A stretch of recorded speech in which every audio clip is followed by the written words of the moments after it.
நீ ரித்தனியா மாதிரி செத்துறியா இல்ல உன்னை அடிச்சு கார்டன்ல புதைச்சிட்டுமா அப்படின்னு சொல்லிட்டு மாமியார் வந்து மருமகளை மிரட்டி இருக்கா. ஆவடியை சேர்ந்தவங்க தான் அனுப்பிரியா, வேப்பம்பட்டியை சேர்ந்தவங்க தான் பிரவீன்குமார்.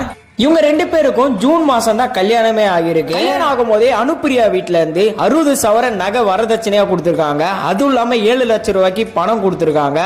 20 லட்சம் ரூபாய்க்கு ஒரு கார் வாங்கி கொடுத்திருக்காங்க. வாங்கி கொடுத்தோம் அந்த மாமியார் செல்வகுமாரிக்கு பத்தாம இருந்திருக்கு.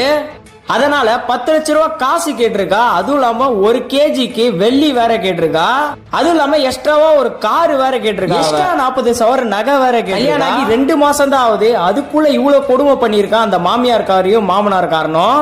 ஆனா இதுல ஒய்ஃப் பக்கம் தான் பிரவீன்குமார் வந்து சப்போர்ட்டா இருக்காரு. இந்த மாமியார் செல்வகுமாரி இருக்கால, அவ வந்து இந்த டிடிவி தினகரன் கட்சி போல. அதனால போலீஸ்காரங்களும் இவளுக்கு சப்போர்ட்டா இருக்காங்க. இந்த மாதிரி தௌரி கொடுமைகள் தொடர்ந்து நடந்துட்டு இருக்கு. இதுக்கு ஒரு முற்றுப்புள்ளி வச்சே ஆகணும். நீங்க இத பத்தி என்ன நினைக்கிறீங்கன்னு உங்களுடைய கமெண்ட்ல சொல்லுங்க.